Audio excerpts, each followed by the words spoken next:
అండి, welcome to my channel Lakshmi Ramana recipes. ఈరోజు మనం చాలా ఈజీగా టేస్టీగా చికెన్ బిర్యానీని లేదు చికెన్ పలావ్ని ప్రెషర్ కుక్కర్లో ఫస్ట్ టైం చేసేవాళ్ళు కూడా చాలా టేస్టీగా పర్ఫెక్ట్గా ఎలా చేయాలో కావలసిన పదార్థాలు తయారీ విధానం ఒకసారి చూద్దామండి. ఈ చికెన్ బిర్యానీని మనం ఏదైనా చికెన్ గ్రేవీతో కానీ లేదు మటన్ గ్రేవీతో కానీ లేదు పెరుగు చట్నీతో కానీ లేదు డైరెక్ట్గా ఉత్తగా కూడా తినొచ్చు. చాలా టేస్టీగా ఉంటుంది, చూస్తేనే తెలుస్తుంది కదా అండి. కాబట్టి మనం ఈ చికెన్ బిర్యానీని ఈజీగా టేస్టీగా ప్రెషర్ కుక్కర్లో ఎలా ప్రిపేర్ చేసేసుకోవాలో చూసేద్దామండి. ఇక్కడ నేను ఒక 3/4 కేజీ చికెన్ అండి, బ్రాయిలర్ చికెన్ కొంచెం ఇలా ఈ సైజులో పెద్ద పెద్ద ముక్కలుగా కట్ చేసేసుకున్న తర్వాత ఒక 4-5 సార్లు నీట్గా వాష్ చేసేసుకొని వాటర్ అంతా డ్రైన్ చేసి పెట్టుకున్న తర్వాత ఇక్కడ నేను ఆల్రెడీ ఈ చికెన్ని ఒక గంట పాటు మ్యారినేషన్ చేసి పెట్టానండి. ఏం లేదు, చాలా సింపుల్ అండి. ఒక 1/2 టీ స్పూన్ అల్లం వెల్లుల్లి పేస్ట్ వేశాను, ఒక 1/4 టీ స్పూన్ పసుపు పొడి వేశాను, అలాగే కొద్దిగా సాల్ట్ వేసానండి. ఒక 1/4 టీ స్పూన్ సాల్ట్ వేసేసి అంత బాగా మిక్స్ చేసేసుకొని ఒక గంట పాటు నేను పక్కన పెట్టేశాను. మీకు వీలైతే ఫ్రిడ్జ్లో కూడా పెట్టుకోవచ్చు, లేదు పక్కన పెట్టేసినా కూడా సరిపోతుంది. బయటే ఫ్రిడ్జ్లో పెట్టకపోయినా పర్వాలేదు. ఇప్పుడు నేను ఇది బయటే మ్యారినేషన్ చేసి పెట్టానండి. తర్వాత ఈ చికెన్ విత్ బోన్ ఉందండి.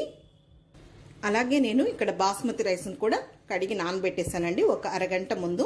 చూడండి, ఈ సైజ్ గ్లాస్తో ఒక 2 గ్లాసుల బాస్మతి రైస్ అంటే 1/2 కేజీ బాస్మతి రైసు. చూడండి, ఈ విధంగా మనకు నానబెట్టి రైస్ చేసుకున్నామంటే పొడి పొడిగా పర్ఫెక్ట్గా వస్తుంది. ఇప్పుడు ఇది నేను ఆల్రెడీ నానబెట్టి పెట్టేశాను. ముందుగా స్టవ్ వెలిగించుకొని కుక్కర్ పెట్టేసుకొని ఇందులో ఒక 4 టేబుల్ స్పూన్ల నూనె వేసుకోవాలి. అలాగే 1 టేబుల్ స్పూన్ నెయ్యి వేసుకుందాం. నూనె వేడెక్కింది. 2 ఇలాచీలు, 3 లవంగాలు, కొద్దిగా దాల్చిన చెక్క, ఒక నల్ల ఇలాచి, ఒక స్టారు, అలాగే కొద్దిగా జాపత్రి, కొద్దిగా బండ పువ్వు, 2 బిర్యానీ ఆకులు. ఒకసారి కలిపేసుకుందాము. 4 పచ్చిమిరపకాయని ఇలా నిలువుగా కట్ చేసి వేసుకోవాలి. ఇప్పుడు ఒక 2 పెద్ద ఉల్లిపాయని సన్నగా పొడవుగా కట్ చేసి వేసుకోవాలి. ఈ ఉల్లిపాయని ఒక 3 నిమిషాల పాటు మధ్యలో కలుపుకుంటూ మంచి కలర్ వచ్చేంత వరకు ఫ్రై చేసేసుకోవాలి. చూడండి, ఉల్లిపాయ ముక్కలు బాగా వేగాయి.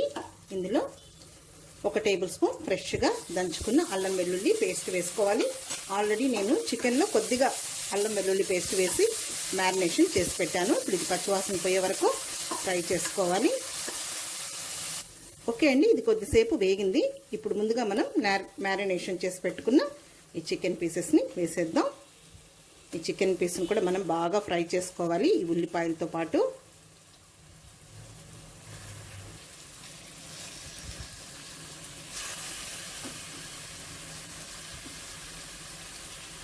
ఇప్పుడు ఇందులో ఒక గుప్పెడు పుదీనా ఆకులు అంటే ఒక మీడియం సైజ్ కప్పుతో పుదీనా ఆకుల్ని వేయాలి. అలాగే ఒక గుప్పెడు కొత్తిమీరని కూడా చాప్ చేసి వేసుకోవాలి. ఇప్పుడు ఇదంతా ఒకసారి కలుపుకొని ఒక 5-6 నిమిషాలు ఈ చికెన్ని బాగా ఫ్రై చేయాలి. ఆల్రెడీ మనం ముందుగానే చికెన్ మ్యారినేషన్ చేసి పెట్టాం కాబట్టి మనకు త్వరగా ఈ చికెన్ అనేది ఉడికిపోతుంది.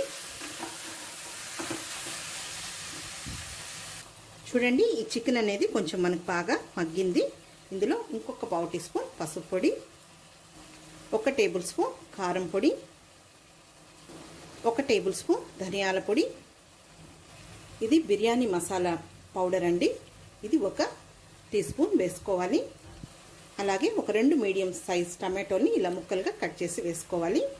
2 టేబుల్ స్పూన్ల పెరుగు.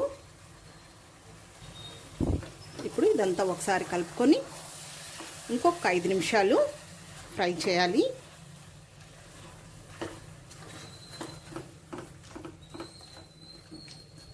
నేను ముందుగా చికెన్ మ్యారినేషన్ చేసినప్పుడు కొద్దిగా ఆ చికెన్కి మాత్రం సాల్ట్ వేసి కలిపి పెట్టానండి. ఇప్పుడు మనం రైస్కు సరిపడా రాళ్ళుప్పు వేసేసుకోవాలి.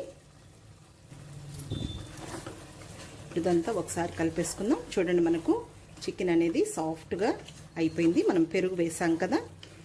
రైస్ వేసుకున్న తర్వాత కొంచెం ఒక అర్ధం నిమ్మ చెక్క పిండేసుకుందాము.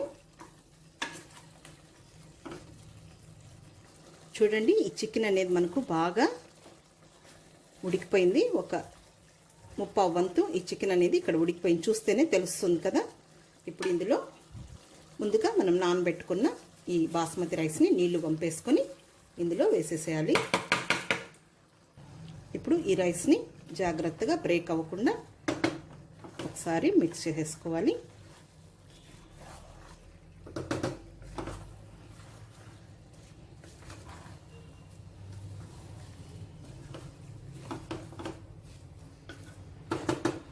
ఇప్పుడు ఇందులో ఇంకొంచెం పుదీనా ఆకులు, కొద్దిగా కొత్తిమీర, అలాగే ఇక్కడ నేను 2 గ్లాసుల బాస్మతి రైస్ తీసుకున్నాను కదా అండి. 1 గ్లాస్ బియ్యానికి 1.5 చొప్పున 2.5 గ్లాసుల నీళ్లు పడతాయి. కొద్దిగా మనకు ఆ చికెన్ గ్రేవీ లాగా ఉంది కాబట్టి 1 గ్లాస్కి 1.5 పోసుకుంటే సరిపోతుంది. 2.5 గ్లాస్ మొత్తం నీళ్లు.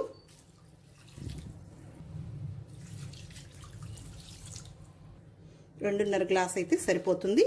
మనకు చికెన్ కూడా బాగా ఉడికిపోయింది, తర్వాత రైస్ కూడా బాగా నానింది. ఇప్పుడు ఇదంతా ఒకసారి జాగ్రత్తగా కలిపేసుకుందాం. ఇప్పుడు ఇదంతా బాగా కలిపేసిన తర్వాత ఉప్పు అన్నీ సరిపోయేలా చూసుకొని, చాలకుంటే ఇంకొద్దిగా వేసుకోవచ్చు. ఇక్కడ నాకు పర్ఫెక్ట్గా సరిపోయింది. ఇక్కడ ఒక అర్ధం నిమ్మ చెక్కను తీసుకొని గింజలు తీసేసుకొని చివరగా పిండేసేయాలి. ఒకసారి కలిపేసేసుకుందాం. కుక్కర్కి మూత పెట్టేసుకొని హై ఫ్లేమ్లో ఒక 2 విజిల్స్ వస్తే సరిపోతుంది.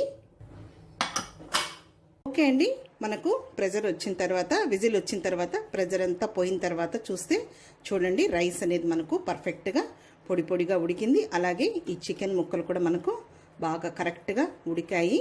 అన్నం అనేది ముద్ద లేకుండా చూడండి పర్ఫెక్ట్గా కలర్ఫుల్గా వచ్చింది. ఇది మనం అప్పుడే సర్వ్ చేసుకోకుండా ఒక 5 నిమిషాలు అయిన తర్వాత కానీ సర్వ్ చేసుకున్నామంటే పర్ఫెక్ట్గా వస్తుంది.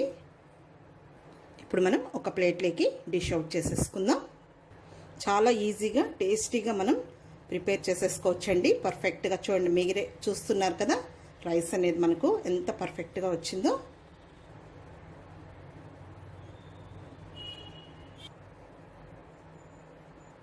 కొంతమంది ఫస్ట్ టైం చేసేవాళ్ళు అయ్యో చికెన్ బిర్యానీనా, దీన్ని చికెన్ పలావ్ అని కూడా అంటారండి కొంతమంది, అయ్యో అనుకుంటారండి. అలాంటి వాళ్ళు చాలా ఈజీగా చేసేసుకోవచ్చు ఈ మెథడ్లో.